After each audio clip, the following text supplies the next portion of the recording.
Olá, turma. Sura Rose, mais uma aula de geografia. Dando continuidade aí ao capítulo 4, sobre a regionalização do espaço geográfico mundial. Na aula anterior foi trabalhado a divisão do mundo em primeiro, segundo e terceiro mundo.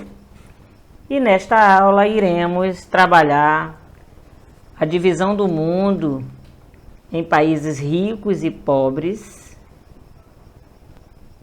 ou centro e periferia, países desenvolvidos e subdesenvolvidos. Bom, como vocês podem ver, o mapa, a divisão do mapa mostra as áreas de cores mais escuras, no caso o roxo, né? São as áreas centrais, são as áreas consideradas de países ricos, enquanto as áreas de cor de rosa, né? Cor de rosa clarinho, são as áreas de países periféricos, certo? Para a gente entender melhor essa regionalização, essa divisão, a princípio, a regionalização caracterizada pela divisão entre primeiro, segundo e terceiro mundo foi amplamente utilizada durante a Guerra Fria. Tá? Não esqueçam. Então, essa divisão de primeiro, segundo e terceiro mundo foi amplamente utilizada no período da Guerra Fria, período em que prevaleceu a rivalidade, como vocês sabem muito bem, entre as superpotências Estados Unidos e União Soviética. No começo da década de 90, com a extinção da União Soviética e o enfraquecimento do socialismo, o termo segundo mundo tornou-se obsoleto, pois deixou de ser representativo como realidade político-econômica global. A partir de então, as preocupações mundiais voltaram-se muito mais para as desigualdades existentes entre diversos países no que diz respeito ao acesso às tecnologias, à distribuição de renda e ao nível de vida das populações. E nesse contexto, surgiram novas propostas de regionalização com o objetivo de expressar com mais exatidão a organização do espaço mundial contemporâneo. Entre elas, cabe destacar a divisão de países ricos ou centrais, países pobres ou periféricos. Certo? Como vocês podem ver, países ricos e pobres, centro e periferia. Então nós temos critério de regionalização. Agrupa os países de acordo com o grau de dependência ou influência que exercem no cenário internacional. Ricos ou centrais. Pequeno número de nações ricas e industrializadas que exercem forte dominação econômica. Países pobres ou periféricos é a maioria dos países que possuem um menor desenvolvimento econômico e tecnológico e que apresentam uma forte dependência em relação aos países centrais, aos países ricos. Como todas as regionalizações, essa também generaliza. Exemplo, ricos ou centrais, Estados Unidos, Portugal. Pobres, China e Bolívia. Nos dois casos, existe uma grande diferença no grau de desenvolvimento dos países comparados. Certo? Só para reforçar, países ricos ou centrais, grupo formado pelas nações mais ricas e industrializadas, como Estados Unidos, Canadá, Japão, Austrália, Nova Zelândia, e países da União Europeia, Alemanha, Reino Unido, França, que nós já vimos em outro momento, que se encontram no centro do sistema capitalista, exercendo forte domínio econômico e tecnológico sobre as nações mais pobres. Países pobres ou periféricos, formado pelo restante das nações do mundo que apresentam desenvolvimento tecnológico e econômico inferior, assim como grande dependência financeira em relação aos países ditos centrais, situando-se, portanto, na periferia do sistema capitalista. Bom, para uma melhor compreensão, nesse slide vocês podem perceber, né, que os países desenvolvidos encontram-se no centro do círculo, né, como exemplo aqui Estados Unidos, Alemanha e Japão. Ao redor desse círculo menor, no centro, nós temos os países em desenvolvimento, também conhecido como países emergentes, que foram os países que tiveram uma grande ascensão econômica nas últimas décadas. Não só um crescimento econômico, mas também um desenvolvimento social. E no círculo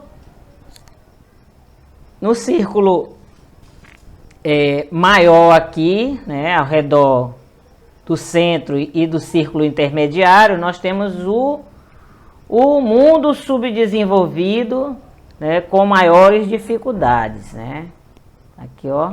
Então aqui vocês podem perceber que nós temos uma divisão do mundo em países desenvolvidos e subdesenvolvidos, mas dentro do mundo subdesenvolvido nós temos uma subdivisão. Nós temos os subdesenvolvidos emergentes, né, ou em desenvolvimento, e temos aqueles, né, que estão numa situação bem pior, né, que é o submundo do subdesenvolvimento, como a Etiópia, Uganda, Bolívia, Peru, Paraguai, Ruanda, Afeganistão, Iraque.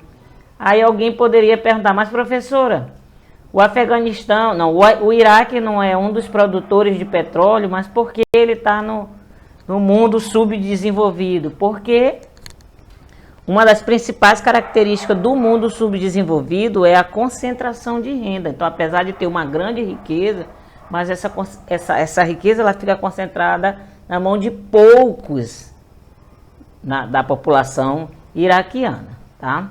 Aí nós temos aqui essa ideia, surge a ideia de economias periféricas, surge na década de 50 na América Latina, se referindo às desigualdades internacionais do sistema capitalista. Então, o centro seria os países do primeiro mundo, que hoje não se usa mais essa denominação, responsáveis por maior circulação de produtos e capitais. Tá? Por que não se usa mais primeiro mundo? Porque esse termo primeiro mundo, ele só teve validade no período da Guerra Fria.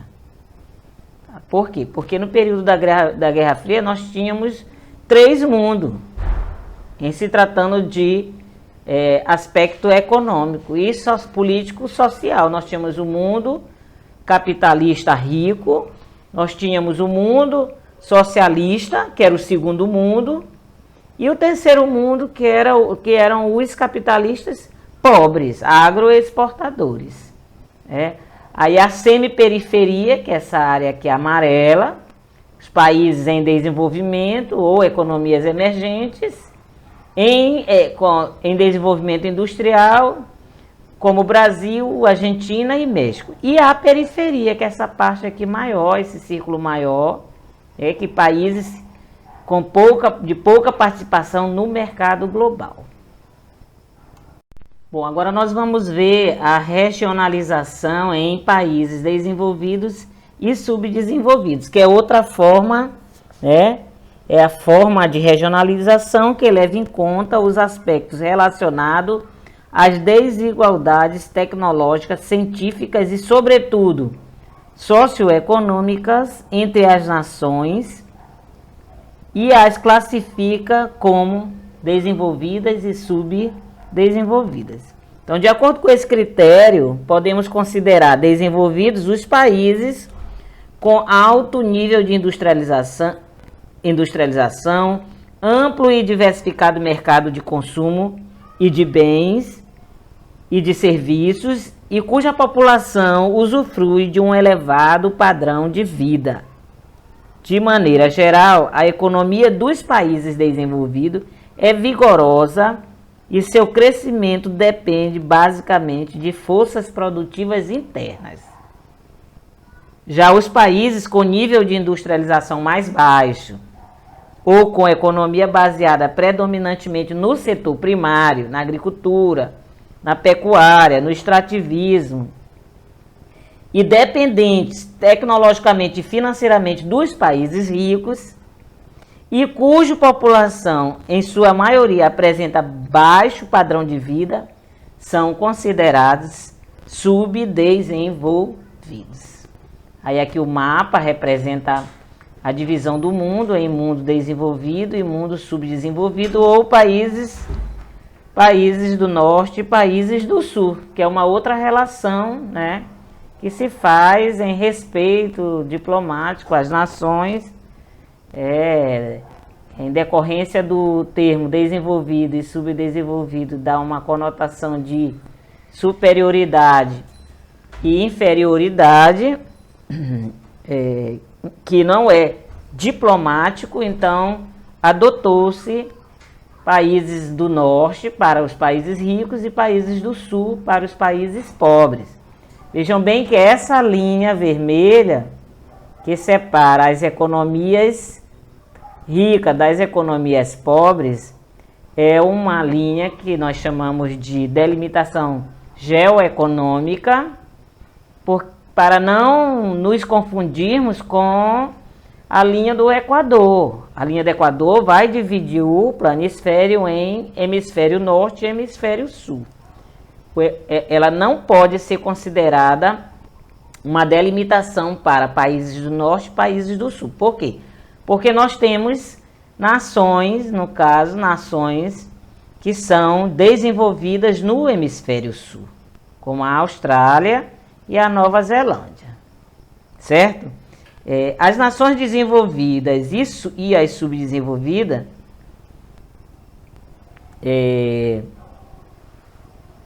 ganharam importância na década de 1950, quando a Organização das Nações Unidas, a ONU, começou a divulgar periodicamente dados estatísticos de diferentes nações do mundo, como taxa de mortalidade infantil, expectativa de vida, analfabetismo, crescimento do produto interno bruto, o PIB, e a renda per capita. Esses dados revelaram grandes contrastes entre as nações mais desenvolvidas e as menos desenvolvidas economicamente. Nos dias atuais, sabe-se que cerca de 12% da população mundial vive em países cuja renda per capita anual é igual ou superior a 30 mil dólares, o que caracteriza uma situação de desenvolvimento. Por outro lado, uma parcela significativa da população do planeta, cerca de 40%, vive em países considerados subdesenvolvidos, nos quais a renda per capita é igual ou inferior a 2.500 dólares. Então, a ONU utilizou os indicadores sociais, os indicadores sociais e econômicos, para classificar e regionalizar os países em desenvolvidos e subdesenvolvidos. Esses foram os critérios utilizados pela ONU, a Organização das Nações Unidas, para essa regionalização, países desenvolvidos e países subdesenvolvidos, como foi citado anteriormente. Quais foram os indicadores que a ONU utilizou? A taxa de mortalidade infantil, a expectativa de vida, o analfabetismo, o crescimento do PIB e a renda per capita, tá? Eu botei aqui nessa tabela, né, a ordem segundo a renda per capita, os países que estão em melhor colocação e os que estão aqui em pior colocação. O Brasil está aqui no 90, né, aqui no caso da renda per capita, o Produto Nacional Bruto, aqui é o Produto Nacional Bruto, no caso eu falei do PIB, mas porque o Produto Nacional Bruto é tudo que é produzido dentro do país durante o ano. E o PIB é a Produção Interna Bruta, também tem uma diferença pouca. Aqui nós temos a expectativa de vida ao nascer, 2001. No caso do Brasil, aqui nós temos 68, né, a idade que nós vivemos, no máximo, homens e mulheres. O analfabetismo, aqui, ó, 13% em masculino, 13% em feminino, né? Tá igual o número de analfabetos. Em 2001, gente, presta atenção na tabela. E essa população é com mais de 15 anos. A mortalidade infantil, o Brasil, vamos ver o Brasil. 36%, 36 por mil. De cada 1.000 que nasce, morre 36%. Acho que é isso. Isso, vamos lá. Mas o que a gente tem que entender? Que esses indicadores sociais, por exemplo, a renda per capita é um indicador econômico que vem sendo amplamente utilizado há algumas décadas, sobretudo pelos economistas, para definir a condição de desenvolvimento ou de subdesenvolvimento dos países. Mas será que a análise isolada desse indicador oferece uma visão real da situação econômica das nações do mundo? Bom, a renda per capita é obtida mediante a divisão do PIB de um país. O que é o PIB? É a soma de todas as riquezas geradas internamente no período de um ano, dividido por sua população absoluta. A população absoluta é o total de habitantes do país, no caso 203 milhões de habitantes, certo? 205 milhões de habitantes, corrigindo. Então, por ser um cálculo médio, esse índice não revela as diferenças de rendimento que podem existir no interior das sociedades, sobretudo nos países subdesenvolvidos. A renda per capita do Brasil, por exemplo, foi de aproximadamente 11.024 dólares em 2015, já que nessa data o país abrigava em torno de 250 milhões de habitantes e seu PIB era de 2.260 bilhões de dólares. Tá? Mas trata-se à primeira vista de uma renda per capita baixa quando comparada a dos países desenvolvidos. Na realidade, porém, é uma parcela reduzida da população brasileira que recebe esse valor anualmente. De acordo com o último censo do IBGE, em 2010, mais de 46% dos trabalhadores do país recebiam até 2 salários mínimos e apenas 5% dos trabalhadores viviam com mais de 5 salários mínimos. Então, daí dá para entender por que a renda per capita ela não é um indicador confiável para dizer se o país é desenvolvido ou subdesenvolvido, principalmente nas nações subdesenvolvidas. Por quê? Porque nas nações subdesenvolvidas tem como principal aspecto a concentração de renda, tá? A má distribuição de renda, tá? Uma maioria da população ganhando pouco e uma minoria ganhando milhões, certo? E também existem outros indicadores que a ONU, a renda per capita foi assim o que eles levam assim mais em conta, mas existem outros indicadores que também são importantes nessa regionalização de mundo desenvolvido e mundo subdesenvolvido. A mortalidade infantil, por exemplo. O que é a mortalidade infantil? É a relação entre o número de crianças que morrem antes de completar 1 ano de idade e o total de crianças nascidas vivas. Essa taxa é obtida com base no número de crianças que morrem a cada 1.000 que nascem no período de 1 ano. Nos países desenvolvidos, essa mortalidade infantil ela é alta, por conta das doenças, das epidemias, das verminoses, a falta de muitas mulheres não fazerem o pré-natal, né? O acompanhamento médico durante a gestação e etc. A expectativa de vida é a estimativa do número médio de anos que uma pessoa poderá viver, considerando-se a taxa de mortalidade, número de mortos por 1.000 habitantes, certo?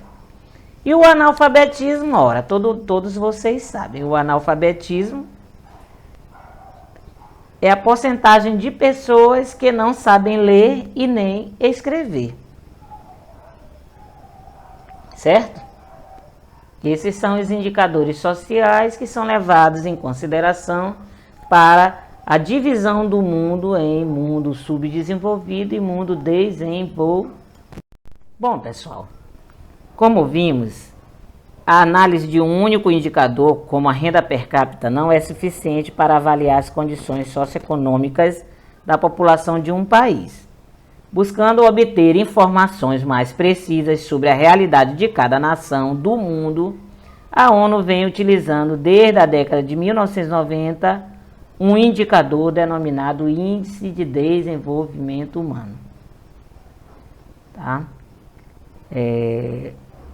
Esse Índice de Desenvolvimento Humano foi criado pelo Programa das Nações Unidas para o Desenvolvimento, PNUD, com o objetivo de avaliar com a maior fidelidade possível as condições em que vive a maioria dos habitantes de cada país. Para tanto, levam-se em consideração os requisitos fundamentais para o desenvolvimento das capacidades e para a geração de oportunidade para as pessoas. E esses requisitos são vida longa e saudável, aferida por exemplo, pelas taxas de expectativa de vida. Acesso ao conhecimento, verificado pela média de anos de estudo da população adulta. E o padrão de vida, aferido pelo poder de consumo de bens e serviços, determinado pela renda média da população. Para o cálculo do IDH, leva-se em conta a combinação de todos os indicadores apresentados anteriormente, a expectativa de vida, anos de escolaridade e poder de consumo, e o resultado varia em uma escala de 0 a 1. Quanto mais próximo do zero é o IDH de um país, piores são as condições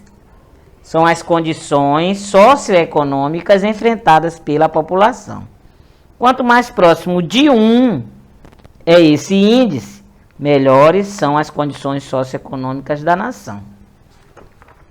Dessa forma, o PNUD divide o IDH nos seguintes níveis ou faixas: muito baixo, de 0 a 0,499, baixo, de 0,500 a 0,599, médio, de 0,600 a 0,699, alto, de 0,700 a 0,799 e muito alto, de 0,800 a 1. A ONU calcula o IDH de cada país do mundo todos os anos, já que muitos indicadores variam periodicamente. Certo? Aí, como vocês podem ver, aqui nós temos representado um mapa e a legenda aqui do lado com cores escuras, médias e claras, assim, a ordem daqui de baixo, de cima para baixo. Então, as cores mais escuras representam os lugares com os maiores IDH. Nós temos Canadá, Estados Unidos, a Austrália, Nova Zelândia, que é a área da Europa, vocês podem observar, Finlândia, muito alto. As áreas com a cor média varia de alto, né? Se for uma cor um escuro mais, como é que eu posso dizer? Um escuro mais intermediário aí entre o escuro e o claro, né? E o claro aqui, o claro médio e o claro baixo aqui, né? Que vai mostrar as áreas de menor índice de desenvolvimento humano. Aqui na África, ó, predomina o que? A área de baixo IDH. Aqui na Ásia, aqui nessa área aqui próximo da Índia, da China. E aqui nós temos um ranking, né? Primeiro lugar é a Noruega, com IDH de 0,817. Segundo lugar, Austrália. Terceiro lugar, Nova Zelândia. Quarto lugar, Estados Unidos. Quinto lugar, Irlanda. Sexto lugar, Liechtenstein. E o sétimo, Holanda.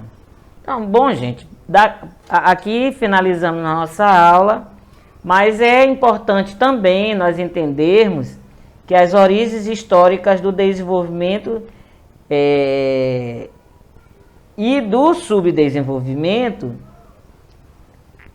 que essa origem ela não parte somente da análise periódica de indicadores socioeconômicos como o IDH, tá? É muito importante para detectar tanto o padrão de vida quanto as profundas desigualdades socioeconômicas que separam os países ricos e industrializados do norte dos países pobres e tecnologicamente atrasados do sul.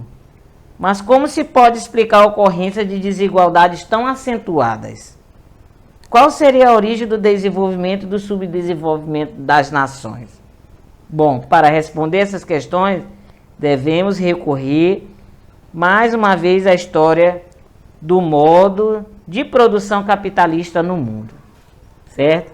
Como vimos no primeiro capítulo, que durante as fases do capitalismo comercial e industrial, entre os séculos XV e XIX, estabeleceram-se as bases da relação de dominação e de dependência entre as metrópoles europeias e suas colônias na América, na África e na Ásia, reveladas especialmente pela divisão internacional do trabalho entre metrópoles e colônias. As metrópoles mercantes, Inglaterra, Bélgica, Holanda, Espanha e Portugal, entre outras, passaram a explorar os recursos econômicos que havia nas colônias, sobretudo minérios, especiarias e produtos agrícolas tropicais.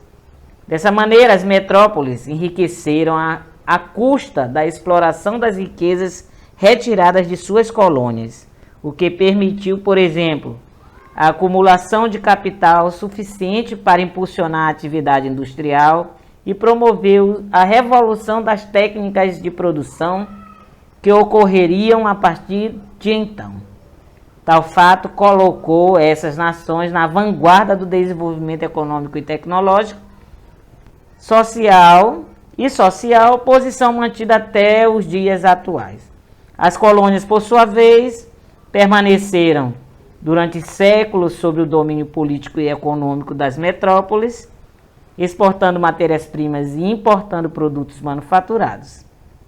Mesmo depois do processo de independência, a maioria delas, com exceção de Estados Unidos, Canadá, Austrália e Nova Zelândia, continuam dependentes dos países desenvolvidos ou das antigas metrópoles. Assim, podemos dizer que o desenvolvimento e o subdesenvolvimento são processos relacionados à história do capitalismo e da divisão internacional do trabalho por ele imposta. Bom, aqui finalizamos nossa aula. Espero que vocês tenham entendido